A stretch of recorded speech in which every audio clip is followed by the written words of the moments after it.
Back to my YouTube channel. This is Joe Padam Pangit. And siyempre mga kapangit, for to this video, for to this vlog, siyempre mga kapangit ko, sino ba yung magiging kasama natin sa vlog? Siyempre nakikita nyo na, di ba? O boy, umalis ka muna boy, alis ka muna para kunyari lang. Ay, bumalik ka na, nakita ka na nila eh. And siyempre mga kapangit ko, so yun, for to this video mga kapangit, so yun, ito lang yung ating, tawag nito.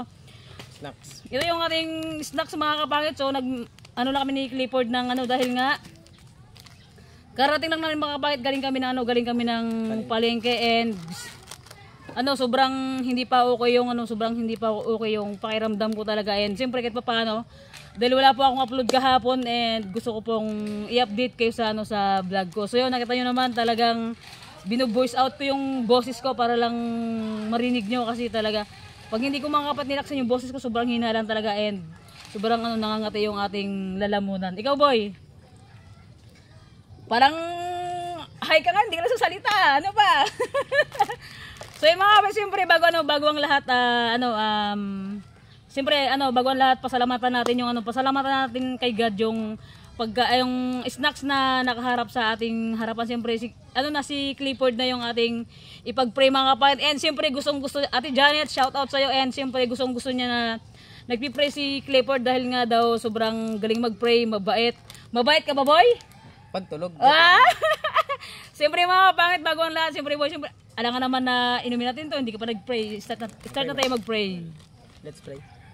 Diyos na mapangyarihan sa lahat, pinupurit, pinapasalamatan. Lord, maraming salamat sa araw na to at sa kalakasan na ibigay niyo po sa amin.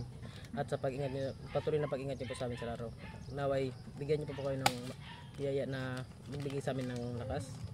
At ingatan niyo po kami sa mga kapamakan. In Jesus' name, amen. Amen. And siyempre mga kapangit ko, and so yun, pasensya na po kayo na dito tayo nag-background sa Kagubatan. Siyempre mga kapangit, nasa Isabela tayo, nasa province pa rin to mga kapangit kasi sa Isabela.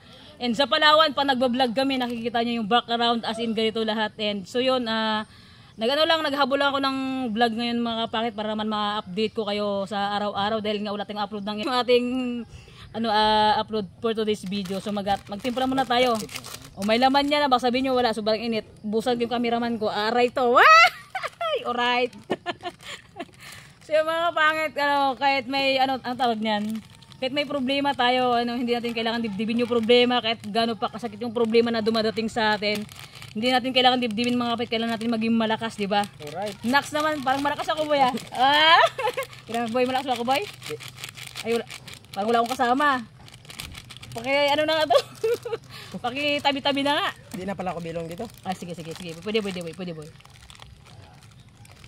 And siyempre parang wala akong problema na tumatawa-tawa ko. Pero siyempre mga kapangit, sa totoo lang, sobrang sakit naman talaga. Pero hindi natin kailangan magmukmuk, hindi natin kailangan na maglabas. Dahil may problema ka kasi nasasaktan ako. Siyempre, magatas tayo mga kapangit. Yung tubig namin malapit na maglamig to. Dahil kanina pa to kulong-kulo. Mga kapangit, naghanap pa kami ng upuan, ng misa. And so yan, nakita yung background namin. Nasa ilalim tayo ng Kabundukan. Katilog, may katilog dito. Marami sa Palawan yung ganung puno na yan. Parang wala talaga akong nararamdaman, pero sa tulang mga pangit, sobrang sama talaga ng pakiramdam ko. And so yan, hindi pa ganong, yung cameraman natin, yung camera pag ganyan na pag ganun na, nangamit na yata yung taga-video natin. So yan mga pangit, tignan nyo naman talagang asin, hindi pa tayo okay, pero carry lang yung mga kapitisin natin. Yung parang yung sakit na nararamdaman natin, shit, tagos, aray, shout out. Ikaw boy, anong masasabi mo sa vlog ko ngayon na kasi nga wala akong shoot vlog talaga ngayon mga kapangit na para sa mukbang natin, kasi nga talagang as in sobrang busy talaga. And sabi ko naman sa inyo, 'di ba, na pag andito ako sa Ilagan dito sa ate ko, and yun talagang nakatutok tayo magtulong sa palengke kasi nga sabi ko nga na may sakit yung bayaw ko, kaya hindi muna nakakababa yung ate ko sa palengke, and inaalagaan niya muna yung asawa niya. Ikaw boy, anong masasabi mo sa vlog natin ngayon?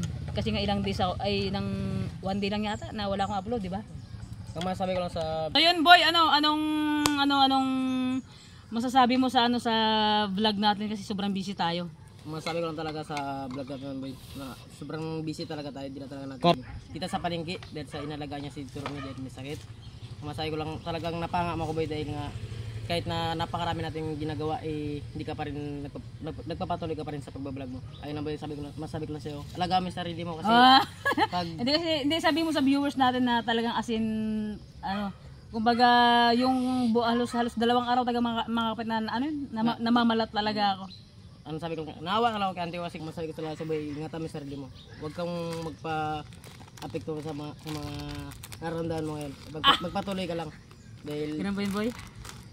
kapag hindi ka nagpatuloy, talagang wala ka naman inaasahan sa amin, boy. Ang akin lang, matulungan lang kita. Ayun na. Ayos lang. Ayun lang. Alright. Kapi tayo. Kapi tayo. And so yun mga kapangit, and para lang sa kaalaman ng lahat talaga, as in hindi pa talaga tayo okay, pero pinipilit natin mag-content para lang makapag-update sa inyong lahat kasi nga talagang sobrang sama ng pakiramdam natin. And yun, uulan na naman kaya baka hindi tayo abot ng ilang minutes, ng 11 minutes or 12 minutes dito dahil nga mga kapangit, dumidilim na naman ang dumidilim na talaga dito at baka bigla nang bumagsak yung ulan.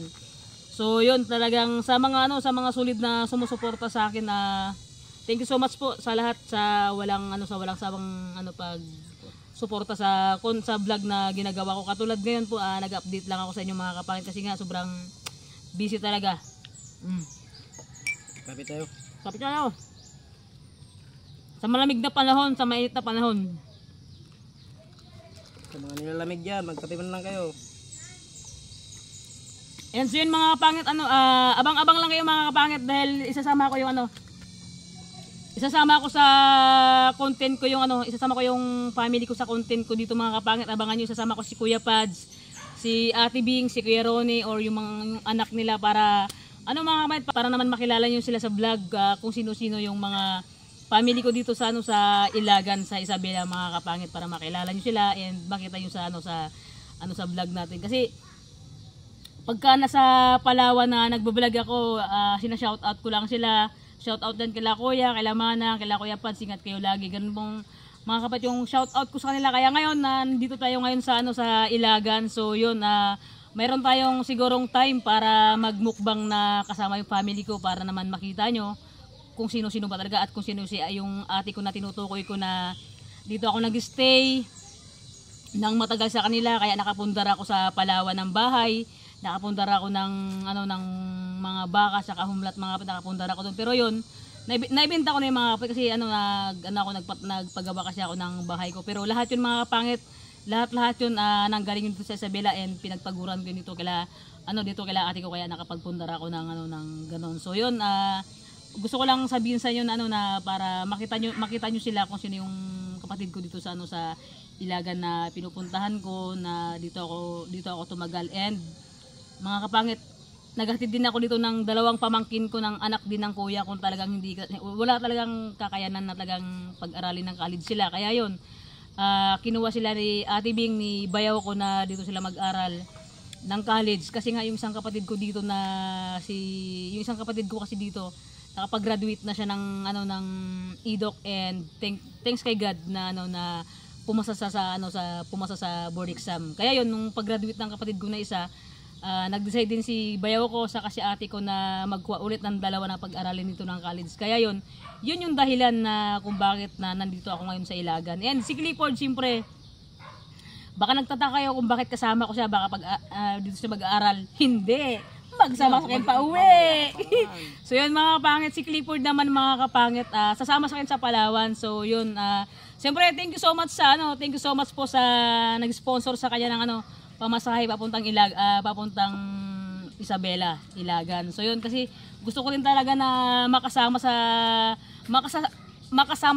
sa Ilagan para may kasama ako mga kapangit pa uwi ng Palawan. Kasi ang hirap magbiyahe mga kapangit na mag-isa lang, lalo na pag maraming dala. And siyempre nag-enjoy ka ba sa travel natin papunta ito, nagbarko tayo. Nag-enjoy ako sa barko pero nakakapagod nga lang, pero sulit naman pagdating dito. Kasi di rin naman nasayang yung pamasahe ko dahil nag-enjoy talaga ako dito sa pagpunta namin tita. Sobrang mga kapangit, sobrang saya. And siguro kung ako lang yung tatanungin, kung ako lang yung tatanungin, mas gusto ko pa rin mag-stay ng matagal dito kay ate ko kasi unang-una may sakit din kasi si Bayaw ko and kailangan din nila ng kasama. Pero siyempre mga kapangit, kumbaga ano kumbaga sa Palawan kasi nagpagawa na ako ng bahay doon, saka kumbaga meron na tayong naiiwan doon, kaya kailangan nating balikan. O baka sabihin nyo babae baka chicks, hindi, bahay saka motor. And mga kapangit, sa pagbalik namin ng Palawan, si Clifford ay doon na sa akin mag-stay, doon sa mag-aaral kasi yung school niya kasi sa bahay malapit lang, di ba boy? Sobrang lapit lang, kaya lalakarin niya lang yon. And kaya siyempre ang advice ko lang kay Clifford na mag-aaral siya ng mabuti, na sikapin niyang makapagtapos kasi talaga mga kapangit sa mga kabataan ngayon, lalong-lalo sa mga kabataan ngayon na kapag walang magulang na nagsusubaybay, or may magulang man pero hindi kayang tustusan yung pag-aaral. Kaya sa mga kabataan dyan na pinag-aaral ng magulang or pinag-aaral ng mga auntie, kapatid, mag-aaral kayong mabuti kasi sobrang hirap ng walang magulang, na walang sumusuporta, na walang nagpapaaral. Kaya yun, sabi ko nga sa mga pamangkin ko, mag-aaral kayo mabuti kasi dito sila, kaya ate ko na pagbutihin nila kasi lahat ng pinag-aral ni ate ko mga kapangit is nag-graduate na. Yung kuya ko, si Kuya Pads, nag-graduate na siya ng college ngayon, nag-tattoo artist na, may sariling bahay na sila, sa pagsisikap niya rin yon. And so yun, si Melka na kapatid ko din, na graduate na rin siya ng teacher. So pumasa din ng board exam. Kaya yun mga kapangit, sabi ko nga lahat ng pupunta dito kay ate ko talagang may kinabukasan, kasi halos lahat ng pupunta sa kanya na graduate and mayroong diplomang tinatamasan. And siyempre proud ako kay ate ko, sa kibayaw ko, dahil nga kumuha ulit sila ng dalawang pamangkin na pag-aralin nila dito. And so yun mga kapangit, ikaw boy, kung pagpipiliin ka, kung kukunin ka man ni Kuya Pads or sino man gustong magpaaral ng college sa'yo, gusto mo ba ulit na gusto mo bang bumalik ulit dito para sa college mo? Siyempre gusto kong makapag-college. Kung may kukuha man sa akin, siyempre sobrang thank you ako dun. Dahil alam ko naman na yun lang yung way para ko yung aking pangarap maabot ko. Kasi mga kapangit, hindi naman sabihin na kasi sila Clifford kasi talaga as in marami silang magkakapatid. And yung nag-sponsor sa amin na si Ate Janet, yung isang kapatid niya doon, dalawa sila magkapatid. Kasi siguro mga kapatid, hindi man sabi na siyempre yung tatay niya kasi is kapatid ko mga kapangit, sobrang hirap talaga, kumbaga hindi sila kayang lahat tustusan talaga sa pag-aaral. Kaya siyempre sobrang nagpapasalamat talaga ako kay bayaw ko tsaka kay ate ko na yung dalawang pamangkin ko, kinuha sila dito para pag-aralin sila. So yun mga pangit, yun lang yung gusto kong sabihin sa vlog ko ngayon. And talagang sobrang bigat ng ulo ko, talagang sama ng pakiramdam ko, and yung boses ko todo na to mga kapangit. Sobrang malakas na to yung boses ko mga kapangit ko, para lang marinig nyo, para lang marinig nyo kasi medyo malayo yung ating nagkakamera. And so yun mga kapangit ko, thank you so much po sa inyong lahat. Sana'y tuloy-tuloy pa rin po yung pagsuporta nyo sa akin, kahit na medyo matagal kaming hindi magkakasama ni Queen B and ni GR. Shoutout kay GR, kay James, and Ate Nining and sa Family Loan Show. Shoutout po sa inyong lahat. And kay Queen B and kay Nanay Marites, kay Tatay Pandong, salamat sa adobo na pinadala sa akin, binigay sa akin na karne na inadobo ko, binaon namin sa barko. And yung suka, thank you so much Queen B, sobrang nagpapasalamat sa atin sa suka, sobrang asim, sobrang sarap. So yun. And kay Ate Janet, shoutout po sa iyo, big shoutout po sa lahat ng sponsor. And kay kay Charmaine, shoutout po sa iyo, kay Ate Mitch, kay Tita Gina, kay Tito Romy, sa lahat po nagbibigay ng sponsor sa amin, and sa mga OFW dyan na sumusuporta, nagbibigay ng kunting blessing sa amin. Thank you so much po sa inyong lahat. Sana hindi po kayo magsawa sa mag-abot ng tulong sa amin, sa mga kapwa naming vlogger na nag-uumpisa pa lang din. Siyempre, thank you so much po sa lahat. Ikaw boy, ikaw masasabi ko sa mga sponsor na nagbibigay. And ang masabi ko lang sa mga sponsor na nagbibigay sa akin o sa amin man, sobrang thank you. Sana'y huwag kayong magsawa na tulungan yung mga katulad namin na naghihirap. Ayun lang po. And God bless sa inyo. Baka may gusto kong i-shoutout. Shoutout nga pala sa nag-sponsor ng aking pamasahe papunta dito. Salamat. Sobrang thank you ko sa iyo. God bless.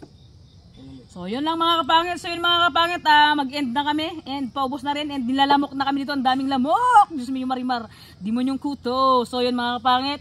Sobrang sakit ng puso ko talaga ngayon pero pinipilit ko maging okay. Pinipilit ko maging masaya. Pinipilit ko maging okay talaga mga kapangit. Pero kung nararamdaman nyo lang mga kapangit yung nararamdaman ko, sobrang nasasaktan ako. Alright. Totoo yun mga kapangit, dinada ko lang sa joke pero sobrang nasasaktan ako sa nangyari sa akin. So, and yun, gusto ko lang sabihin kay sa girlfriend ko or sa ex ko na ingat ka lagi, sobrang minahal kita ng sobra na dumating ako sa punto na sa iyo lang umikot yung mundo ko and hanggang ngayon mahal na mahal and hanggang ngayon sobrang mahal na mahal pa kita. Siguro hindi ko alam kung ilang months, kung ilang buwan, ay ilang months or ilang days, ilang weeks na bago ako makabubon. And so yun lang mga kapangit. So yun mga kapangit ko, kung bago ka pa lang sa aking YouTube channel, don't forget to subscribe. Bye bye mga kapangit. See you next vlog.